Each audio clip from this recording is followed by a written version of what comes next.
As you all know too well, the Holidays Act has become synonymous with complexity, confusion and compliance headaches.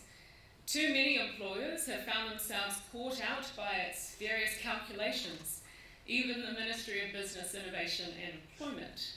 Now, I understand how important these changes are to help restore business certainty. I acknowledge that there are a lot of businesses who are doing it tough at the moment, and particularly small businesses. Businesses don't succeed by being good at payroll, but by being good at their core job. The changes I will be announcing today let businesses do just that. That flows through to how confident workers feel about keeping their jobs or even getting a pay rise this year. And it's felt by Kiwis across the country who are struggling with the cost of living. This government is well aware of your need not just to hear about our intentions for change, but to see those changes in action. In December last year, I announced my decision to change the direction of Holidays Act reform with a focus on simplicity, workability, and reducing compliance costs. That decision was made following targeted consultation on a draft bill to test whether the previous government's work was hitting the mark.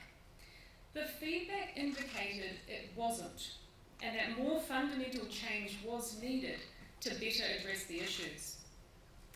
The message I've been receiving across the country has been very consistent. The status quo is holding the economy back, and patchwork fixes just won't do. Businesses need certainty, employees need confidence that their entitlements are correct, and above all else, we need a system that works for everyone. Over the past year, I've listened carefully to feedback from those who work directly with the Holidays Act, including EMA members, lawyers, and accountants. My MB officials have also been working very hard behind the scenes to develop policy and unwind the incredibly technical and complex web of Holidays Act legislation. Today, I am delighted to share with you that under this government, the Holidays Act will be repealed and replaced with a simpler, more workable alternative, what will be known as the Employment Leave Act.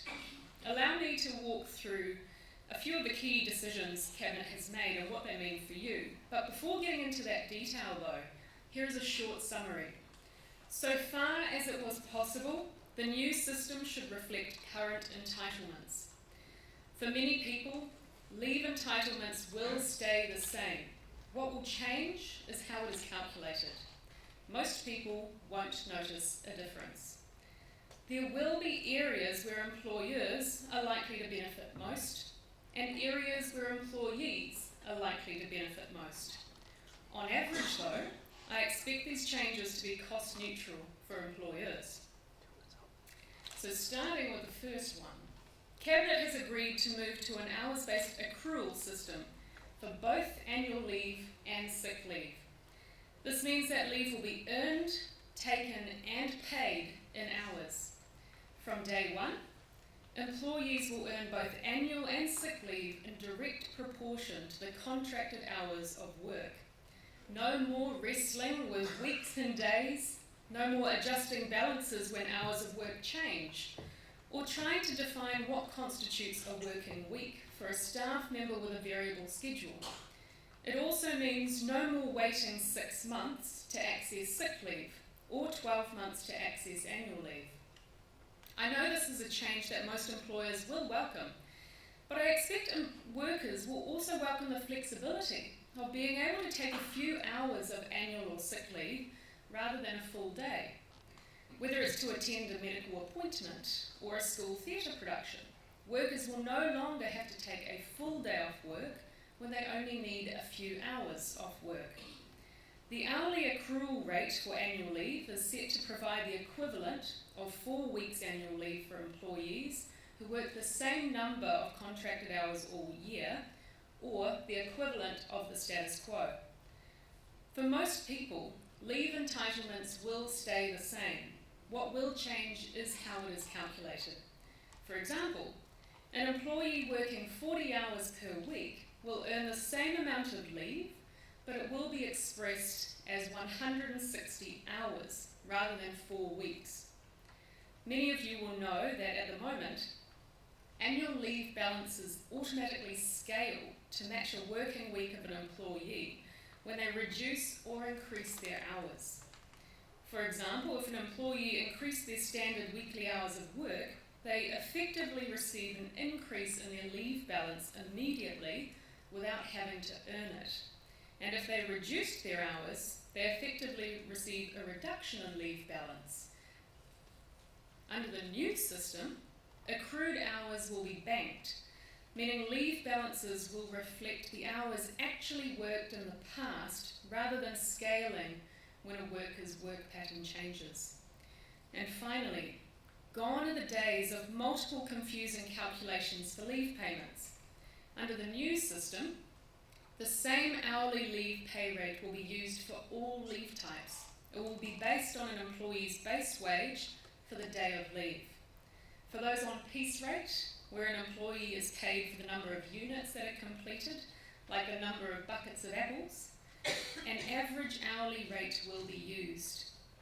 In addition to the hourly leave pay rate, fixed allowances such as an accommodation allowance will be paid in full during leave, like normal. Other components of pay though, like bonuses, commissions and variable allowances such as for special duties, will not be included in the hourly leave pay rate. The aim here is simplicity. Employers and employees alike will know exactly what their minimum entitlements are.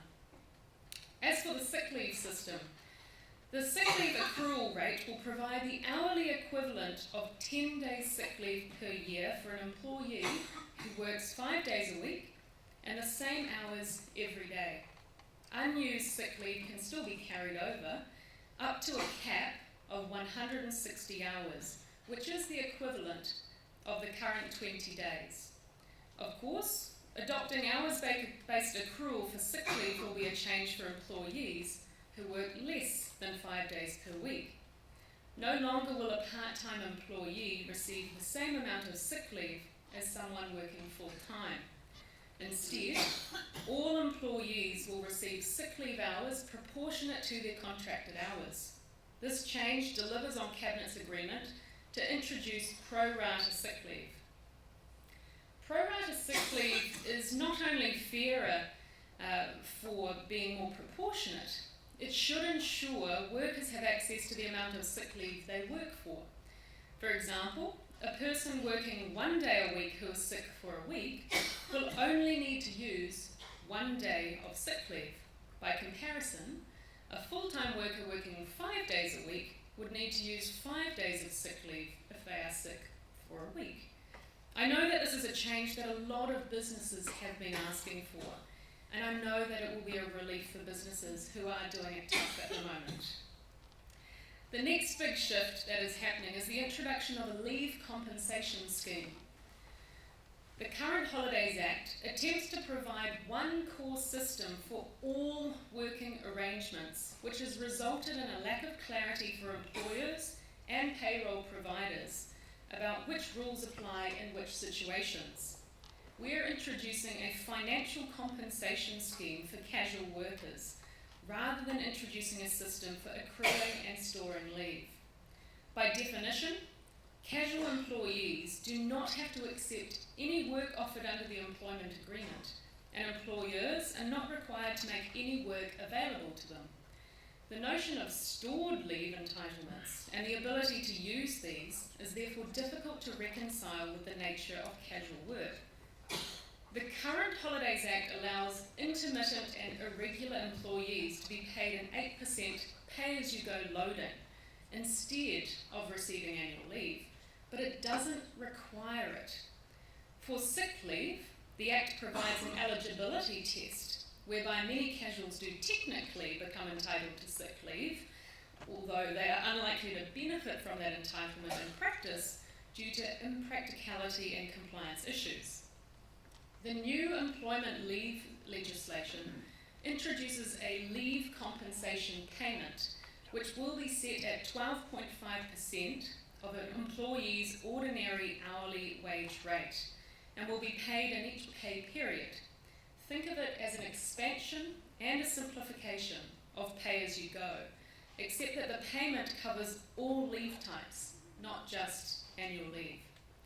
For businesses, this removes the complexity of tracking and calculating leave and leave pay for variable hours, and avoids the complex eligibility criteria and reviews of the old pay-as-you-go system.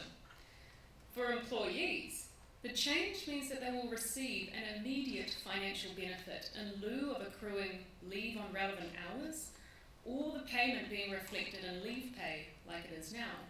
Employees will still be compensated for leave on every hour of work, but it is the timing of the payment that will change for some. The leave compensation payment will also apply to additional hours worked by permanent employees that are outside of the contracted hours. Under the current Holidays Act, an employee's annual leave pay reflects all payments, including for additional hours or overtime rates, that they would have received had they been at work, or if it is greater, in an average week over the previous year. Very complicated. If they take a week of leave, the employee might therefore earn more on leave than they would have earned if they'd been working in that specific week, and different leave each time they take leave. This system is far too complex, and it can be difficult for employees to understand their own leave payments and for employers to get it right.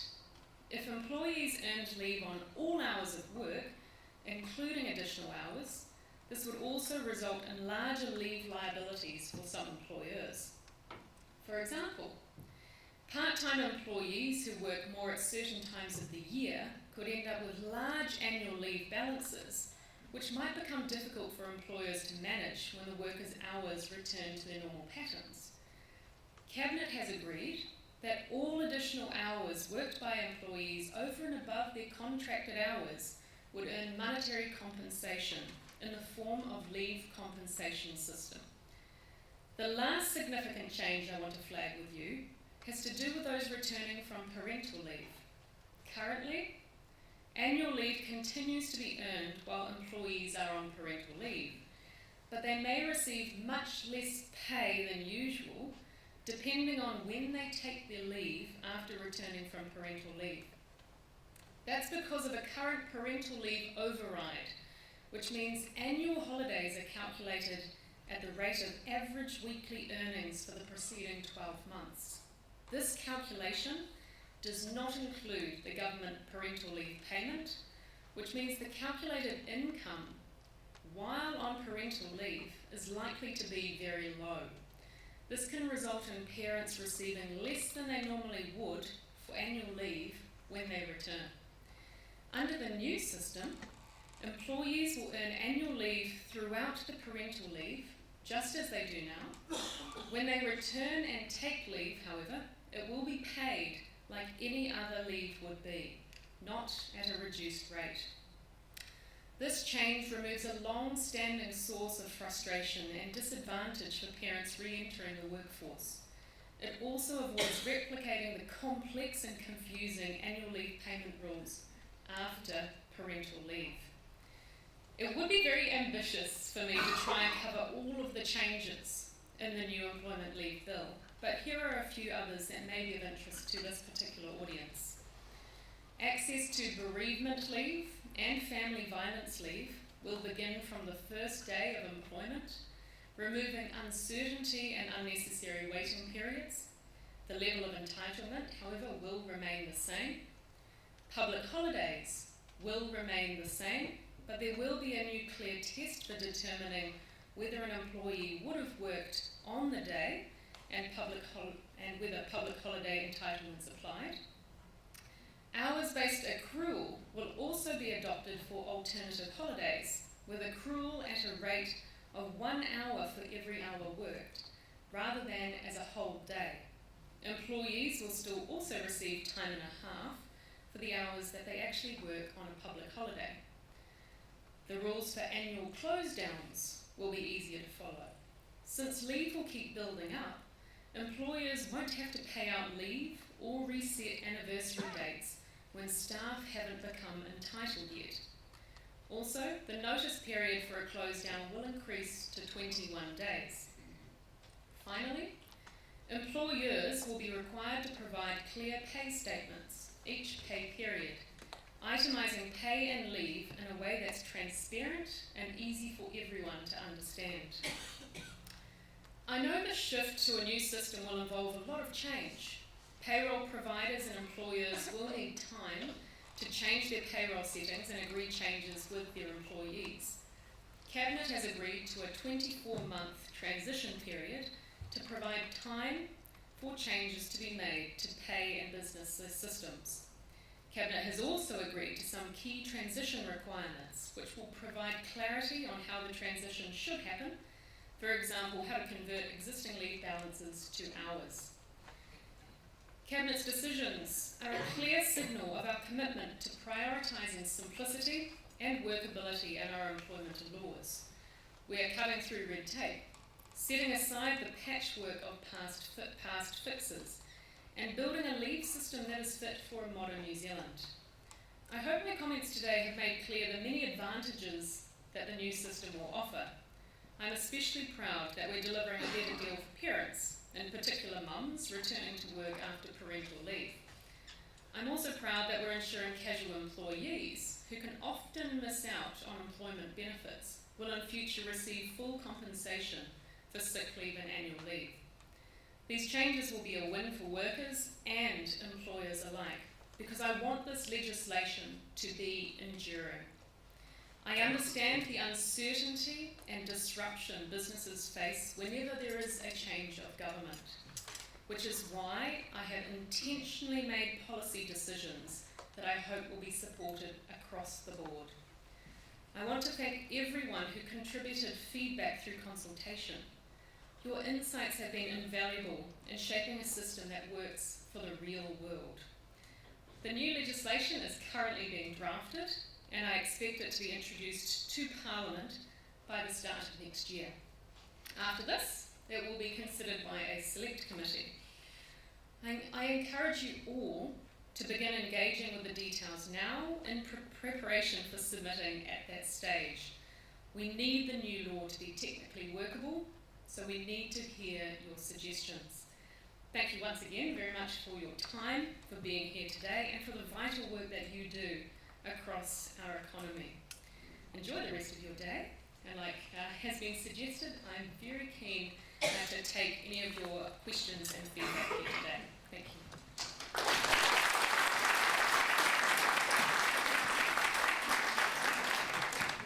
Thank you, Minister. For those of you I haven't met, I'm Alan McDonald. I'm the baby of that team that worked from the EMA on the legislation. I'm wearing pretty well, eh? So we'll get to the Q&A. Just a couple of things around that. We do have a number of people online as well, and we have 2 roving mics around the place. There's one over here and one here. So put your hand up, please wait for the mic, and I will take note of where you are in the room. I also have a laptop, a tablet here for the people online, so if you don't hear your question answered during the Q&A, we'll get to it. Also, the Minister has a stand-up with the media. When she does that, she's going to duck out briefly, and then we'll come back in. So if you don't get your question answered in the first part, hang around. There's tea and coffee and things, and perhaps you can get a shot at the Minister when she comes back in. We also have 1 or 2 officials from MD here. So if we get a very technical question, Tracy's going to take notes and hand the answer back to the Minister, because some of your questions, on experience, they do get very hard, very fast. And while I'm here, I'd also like to just thank a number of our members and my own team for all the work that you've put into getting us here today, and thank the Minister for crushing this through. You're one of several ministers that have promised to fix this. This is as close as we've ever got. So we're pretty pleased about that, so thank you. All right, who wants to kick us off? I'll try. Just down here. I'm Ahmed from Coca-Cola. Can you just wait for the mic? Yeah, sorry. This is Ahmed from Coca-Cola Euro Pacific Partners. Just have a question about the extra hours beyond the contracted hours. You mentioned there will be a leave compensation payment for them. If you can just elaborate more on that, that will be monetary compensation, or will be in a leave form, additional approval to them? Well, thank you very much for the question. The way that the system has been designed is that leave compensation in the form of monetary compensation will be for all additional hours above what is a contracted hour. That will depend on what is actually in a specified employment agreement, but this way it makes it for a very simple system, because I'm very attuned to the fact that there has been headaches made by many companies by having additional hours as part of the core system that needs to be taken into consideration when someone takes leave later down the track, which can make it very confusing about the different calculations that can be done. So to make it a very simple system, contracted hours will be still part of leave pay. However, anything above and beyond that in additional hours will be paid out in a form of monetary compensation.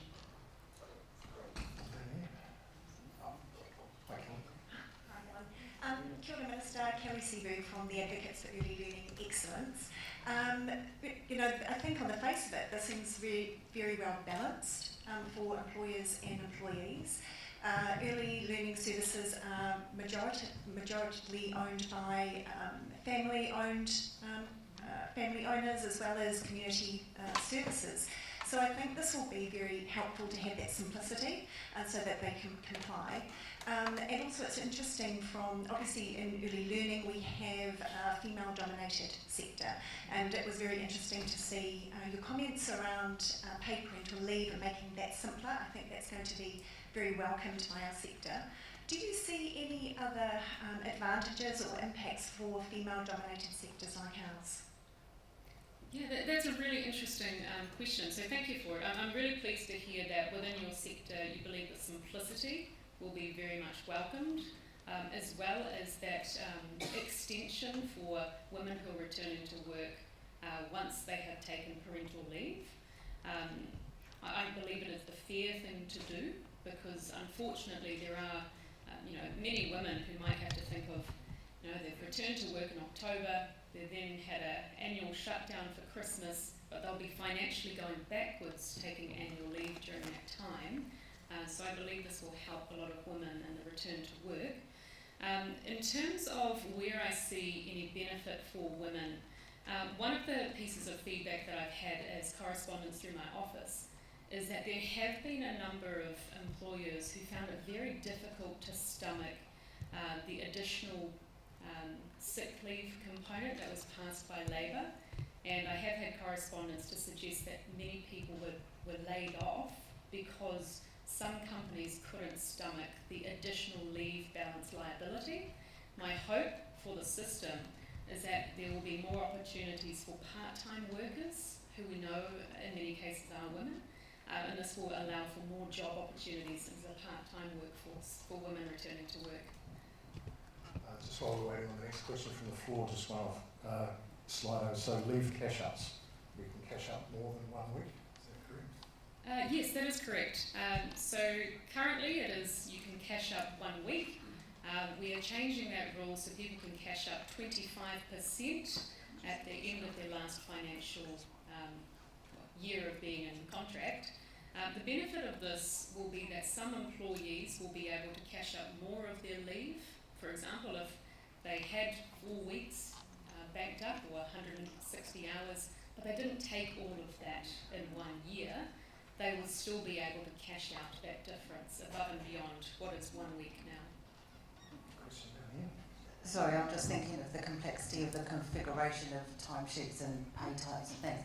So if my industry, we have penal rates on cancelled days off. So if they work on a non-roster day, which is non-roster day time, they might get time for time. So I'm just trying to think, so we'd be configuring it so that that would have the extra loading on it because it's over contracted hours, and then neither of those penals or the leave loading would then go into AWE or whatever the new equivalent is going to be. Mm-hmm. Is that? Yes, so I'll try and answer your question and tell me if I've got it incorrect. But the way it's working is, I do understand that for a range of companies, there is already a form of incentive payment through penal rates in order to get people to want to work things which you might consider unsociable hours. The LCP, or leave compensation system, is not a replacement to things that might already be in people's contracts for penal rates. But the way that the calculation would work is that instead of now having those additional hours, or overtime hours that might be getting a penal rate, being calculated in the overall leave balance at the end when someone takes leave, that payment would now be done upfront in form of a monetary compensation. So it essentially changes the time when those additional hours would need to be paid out. But I do see the penal rate for those more unsociable hours as a separate idea to the leave compensation system, so they're not to replace each other. So the leave compensation system would be paid on the time and a half rate? It would be paid on the base rate, and then the penal rate goes on top. Okay, Yes. that's going to be So complicated it's as well. the lower of the two calculations in that instance. One over here. Yeah, hi, Odette here from Allegiant. So you spoke of bereavement leave and family violence leave commencing from day one. There was talk about sick leave being kind of proportionately introduced from day one. Is there anything like that, or what's happening with sick leave? A great question, thank you. So you're absolutely right. All of them, for all types of leave, will start on day one. So as a government, we're removing the entitlement for sick leave at 6 months, and annual leave at 12 months, and bereavement and family violence at 6 months. All of those will be brought forward to the first day of work, accruing for every hour of work. However, for family violence and bereavement leave, those will stay as days for the simplicity of the system. It's going to be very difficult for anyone to accrue a portion of a family violence leave day, and that's something that we looked at as a government to make sure that people do have access to a full day to get away from a domestic violence partner rather than an hour. The take up on domestic violence seems to be about 0.002 or something. It's very small. That doesn't mean it's not important. Ruth. Kia ora, Minister. Ruth Cobb from Parental. Can you just elaborate a little bit around the allowances, what will and won't be included? So even if a bonus is specified in a contract, it will now be excluded from leave calculations, is that correct? That would be correct. So the base wage rate would be what is the annual leave payment. Anything to do with the commissions or bonuses will be excluded from that because they are more an incentive type of payment for the work that is done well at the time.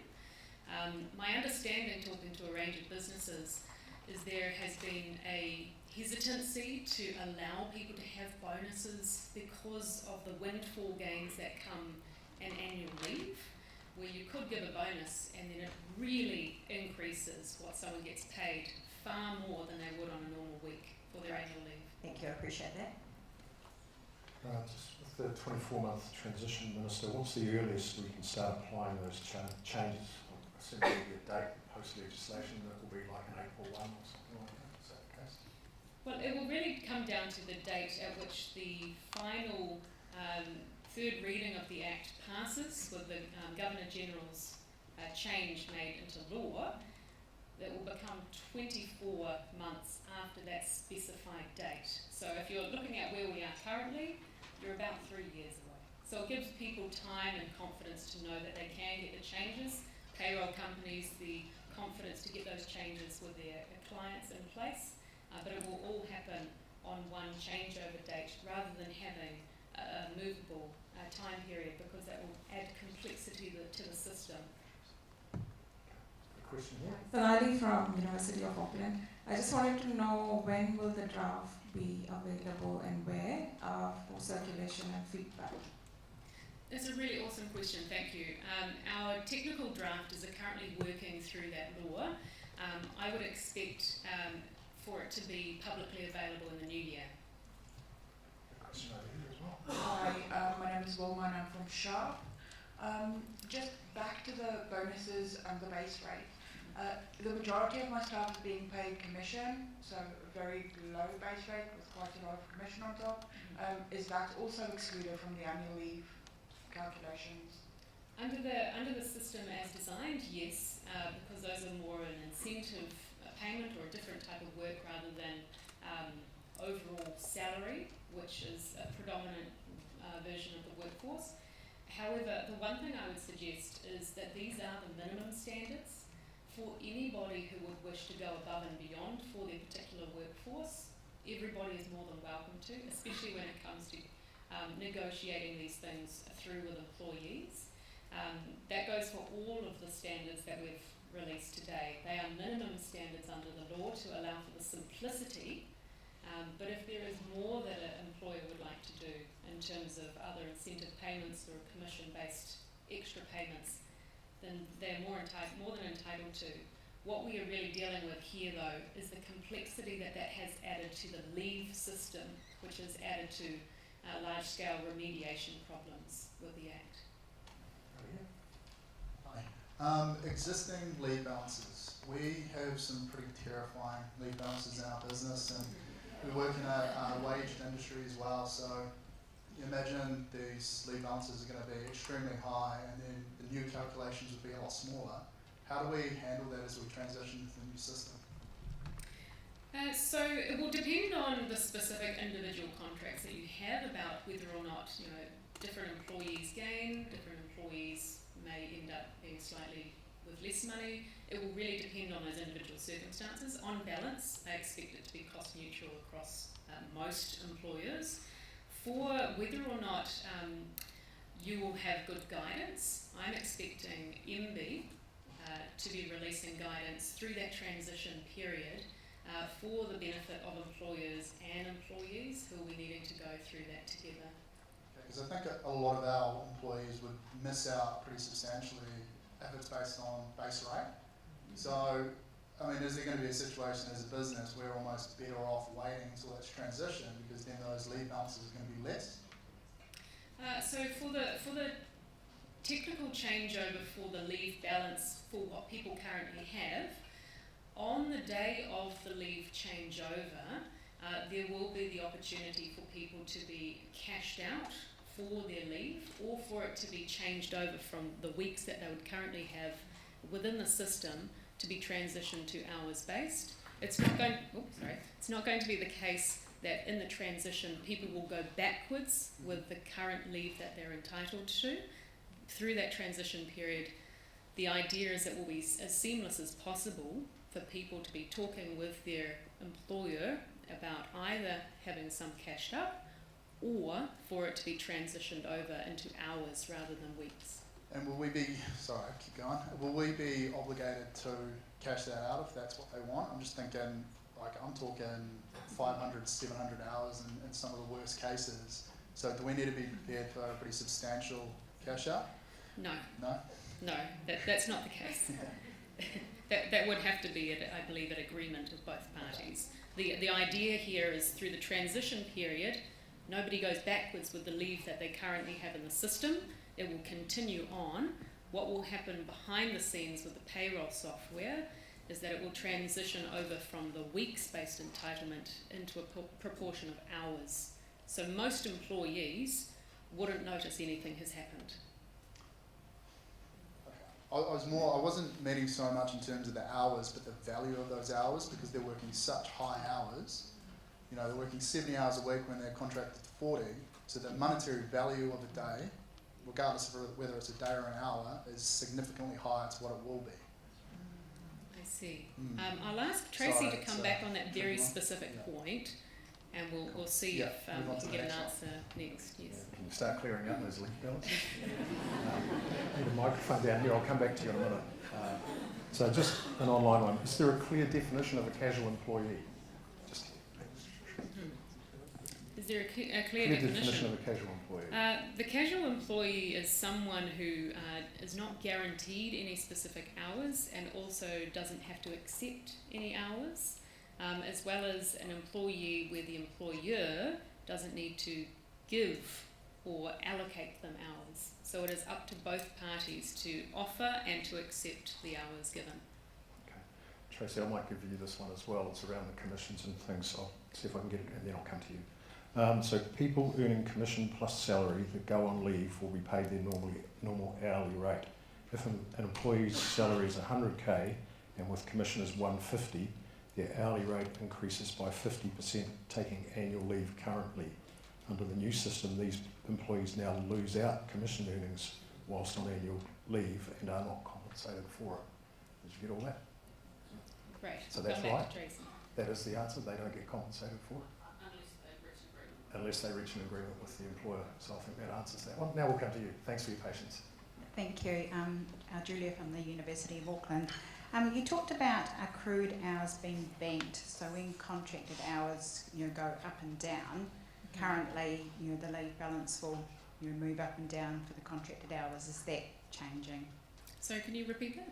So you'd said at one stage the accrued hours would be banked for somebody who changes their contracted hours. So say if you're on a full-time and then you go part-time and you've already accrued hours as your full-time, they would be banked, they wouldn't go down to the part-time hours. Is that correct? That's correct. I look at it and I think it's a little unfair in some respects that somebody who has already worked a full year who then decides to go part-time essentially loses out on some of the leave that they would have received had they continued to work full-time. That would leave a huge liability for an organisation though. If you go part-time, you've got the contracted hours for a full-timer, we're then carrying the liability for you to take more leave while you're on part-time. This, that will be, a financial impact on organisations that we just need to think about. Yeah, and I thank you for the feedback, but it's also the same with the counterfactual as well, that for somebody who'd been working part-time, who then extends to full-time hours, the employer immediately has a leave liability for full-time hours, even though that employee didn't work and earn those full-time hours. So the overall simplicity element of the system here is where possible, every employee earns for the hours that they have actually worked in the past. Let's go online again. So in regard to paid parental leave, currently if a parent does not come back after their parental leave, they are paid out as at their final day of work. Does the new system now mean parents are paid out on their resignation date? On the resignation date? Instead of the last day of work, will it be the day that they say, well, I'm not coming back from that leave?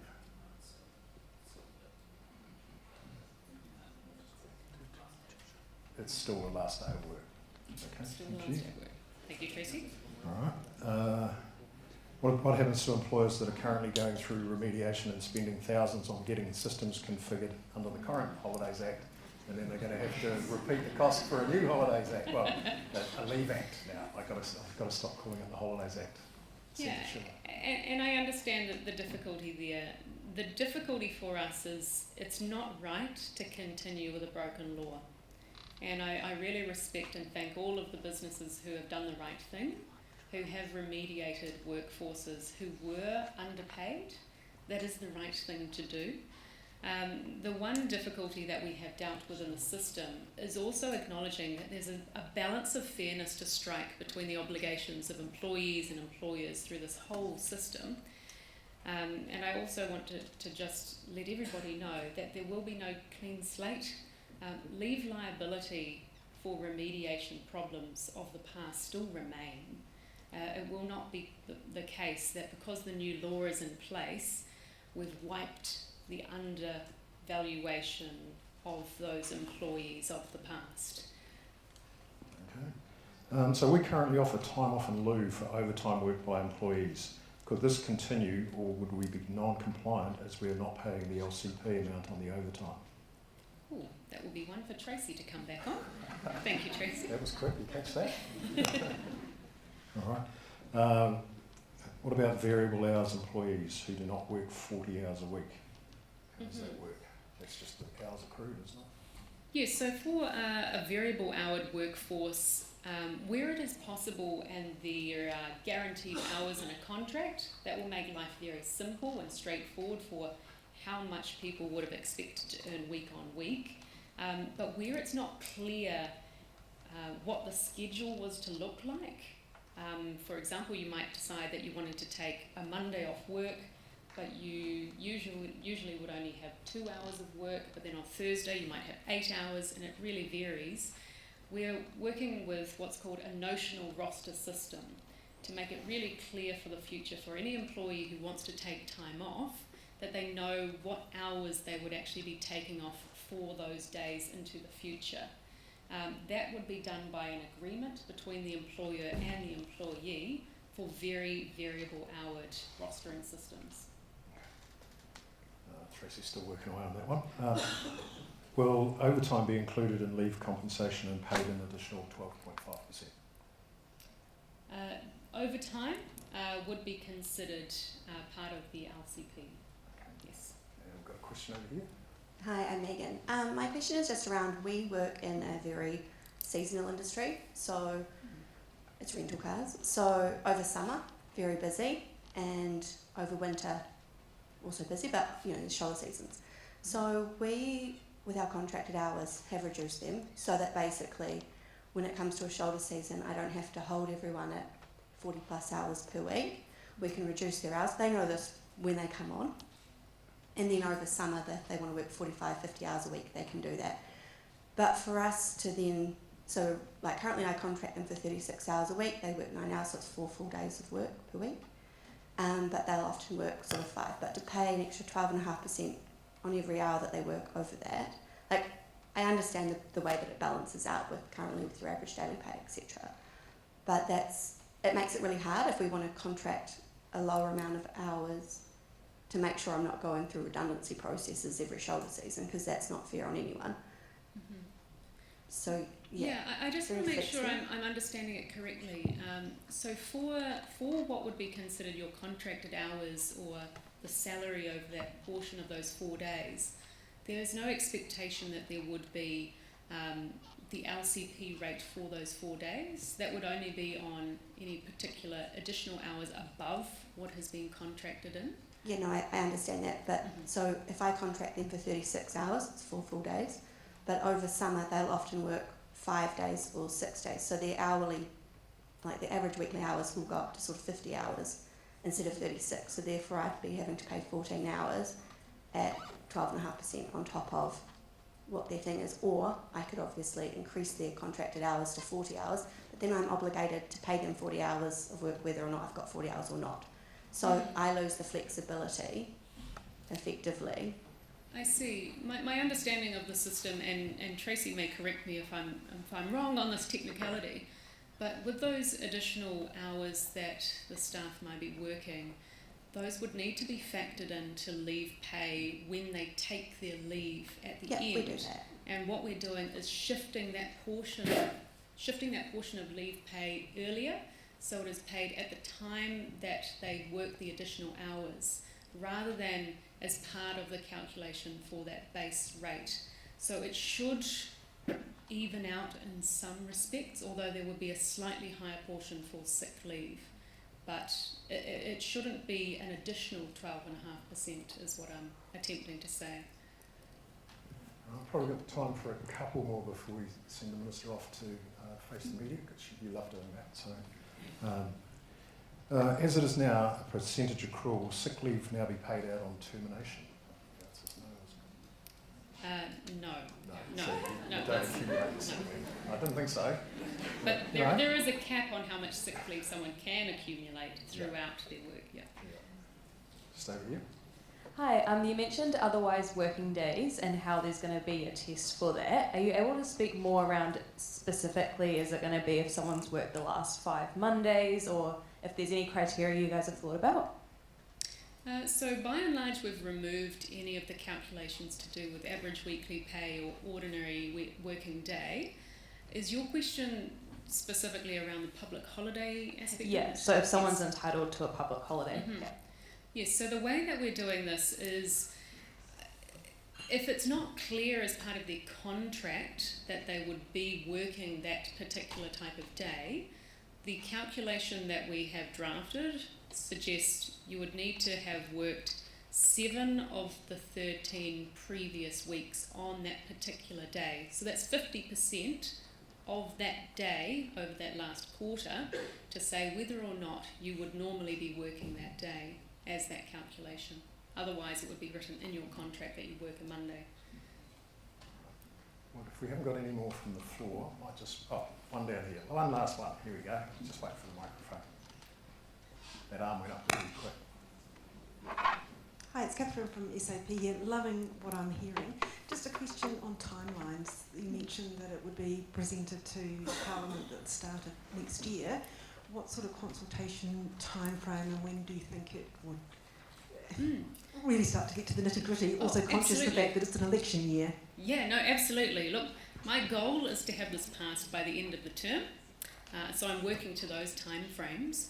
The reason I'm making the announcement now, rather than before we've even got the legislation, ready to go with all the specified changes in black and white, is because I know that there are many people in the business community who have been waiting years to perfect their submissions for when a bill finally reaches the House. And I don't want anybody to not feel like they've had enough time with all of the technical decisions in there, because I acknowledged in terms of the types of laws that we pass through Parliament, Holidays Act and leave pay is one of the most complicated systems that we have. So I'm also really heartened by the fact that I know Alan with the EMA will be ensuring that he'll be going around talking to people with all of the specific changes, and there'll be some that we haven't even touched on here today, to outline them all for you so you have enough time. Yeah, well, thank you very much, Alan. I know there'll be other people from other sectors and industries that will do the same as well, because ultimately we want this law to be right. We want it to be enduring across all terms of government, so the issue of the Holidays Act is settled once and for all. But that means please do keep an eye out on all the details, and most of them will be all released on the Beehive website today as well, so you can peruse at your own time too. I think I used to like you until you said that. Just a couple of things before I let you go off stage. So we will be coming out with a roadshow featuring that team of esteemed gentlemen and a couple of others as well. So and part of that is to try and answer some of the unanswered questions, but also, as the Minister has touched on, to help make this an enduring piece of legislation, because we've been waiting a long time and we don't want to change again. One of the things that we will be encouraging you to do and asking you to do is submit on the legislation when it comes out. So we'll talk you through that process, and also you get the opportunity, if you so wish, to go to the select committee as well. So, and I suspect there'll be a lot of people wanting to do that. So to help it be an enduring piece of legislation, the more employers that like the changes and submit in support of that, that builds the argument for not changing it if there's a change of government, which is a possibility. So all of those things, and we'll be out early to mid-October. I think we're doing 6 venues from Hamilton through to north to Whangarei, Tauranga, Rotorua, and a couple in Auckland. So if you haven't already seen that, just check our website. The Minister is going to do a stand-up with the media, but she's very interested in hearing more comments from you, so, and as are her team, so she will come back in. So if you've got a burning question or just an example, or why you think this is a good thing or a bad thing, that's great. So I'm sure you want to hear, you don't mind the bad ones either, do you? And I'm just going to finish with a comment from a person online calling themselves Payroll Ninja. I'm not sure that's something I ever want to be a ninja in, but thank you. These changes seem like it's well overdue. Yes, it's going to be challenging changing, but it sounds like good changes. I think that's a good place to end. It is good. Did we... Fabulous. Why don't I then go off to the stand-up, and I'll leave you with Tracy for the detailed technical answers to those very technical questions. That sounds like a good plan. Right. I'm going to hand over to John because I'm going to come with you. Thank you very much. Thank you, everyone.